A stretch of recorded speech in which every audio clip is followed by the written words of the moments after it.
we've got a big development coming in at this point. China, in fact, has pledged support to Iran. It says it sends a veiled warning to the US and Israel as it continues its aggression against Iran. Now, China here has shown support to Iran in the Gulf War. We're looking at more and more states now becoming part of this West Asia war. China has now come out in the support of Iran, and it seems it's a veiled warning sent directly to US and Israel as they continue their strikes against Tehran. This is what we're looking at. Yes, and Ishita, so China has already criticized the US and Israeli military action against Iran, warning that it risks plunging the Middle East into a deeper instability situation and undermining the international law. So we see that China is supporting Iran, showing support to Iran. Let's get our guest back on this, Mr. Sachdeva. Ishita, we also have to track the reactions which are coming in. So we are still waiting for more reactions to come in from other countries, specifically Russia, China, other countries. EU wants the situation to get under control. Let's go back to our guest. Yes, Ishita. Right, of course. Mr. Sachdev, I want to ask you, US, of course, anticipated that a retaliation would come from Iran. But do you think the scale of it, the intensity of the attacks we're now looking at on US assets, more and more states are getting involved. Do you think US did not anticipate that Iran would go to this scale and length? No, true. It could be so. I mean, they would have anticipated, but probably they thought the probability was low, right? I mean, you go by probability planning also, right? Scenarios, they would have gamed out everything. They were the smartest of minds and brains and strategists, etc., crunching the numbers and geography data, etc., etc.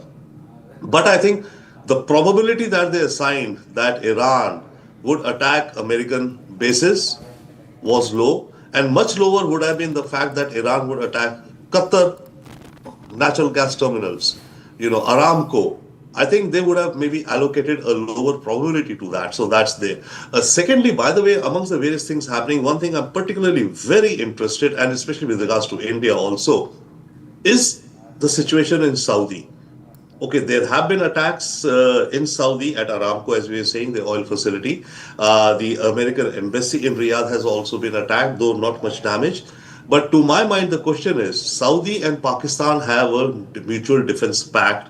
You would very well remember, and your viewers will also, right? Yes, sir. Under that pact, what was reported then a few months ago, I think, and what we know, under that pact, it is said that an attack against one would be deemed as an attack on the other. So the question to my mind now is that, would an attack on Saudi Arabia by Iran require that Pakistan should attack Iran?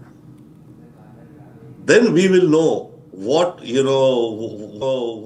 strength or the litmus test of this defense pact. Otherwise, was this Saudi-Pakistan pact mere optics, or does it have teeth? I think that's extremely important for India to be tracking, and which I'm absolutely sure, more than sure, we must be tracking. So that's one other, footnote or subtext to the whole situation out there. Other than that, yes, the Iranians are inflicting damage. Americans probably thought, if you may remember, the second Gulf War with Dick Cheney and George Bush, when they attacked Iraq, they said we are going in with shock and awe. Remember the shock and awe.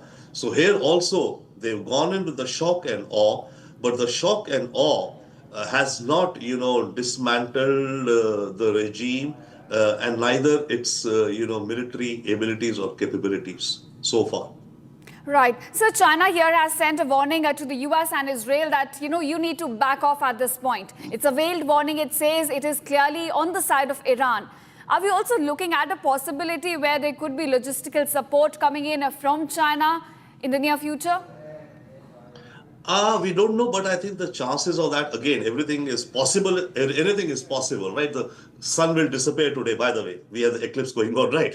But what is the probability that the sun disappears, right? So there is a probability that China would be supplying some, logistics, materials.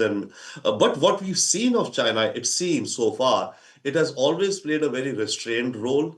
Even in the case of Russia, though it is said that China is supplying many electronic components and all to Russia, but it's not supplying, completed products or items which could be used in a warfare. So similarly, with respect to Iran, we could anticipate that China would be supplying some components, etc. But I don't think to a large degree. Though, yes, there are reports that before this war started, there were about 20 odd plane loads which had come down from China. Apparently, it was said that those are the air defense systems also.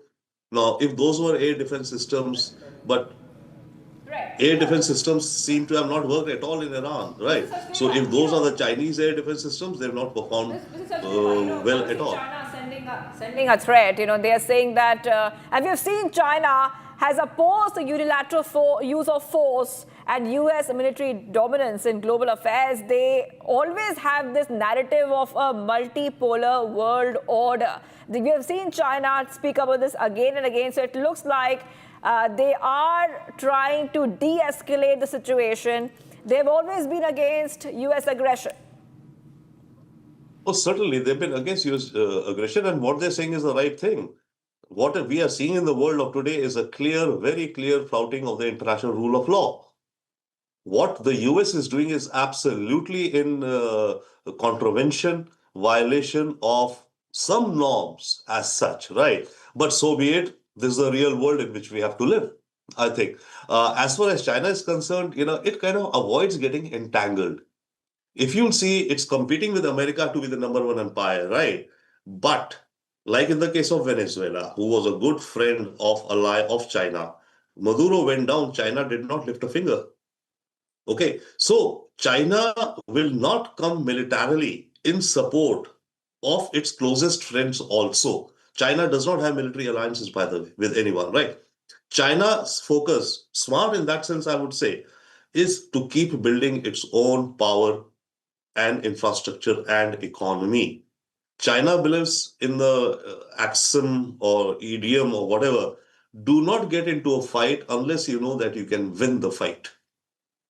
China is not getting into fights right now because it's not 100% sure that it will win the fight. It's preserving, it's growing its strength. So when the time comes when it thinks that it is ready to go into a war, that it can win the fight, that's when China will move. But what China is saying is absolutely the right thing. What the US is doing is a violation of international law. All right. Okay. Well, thank you, Mr. Sachdeva, for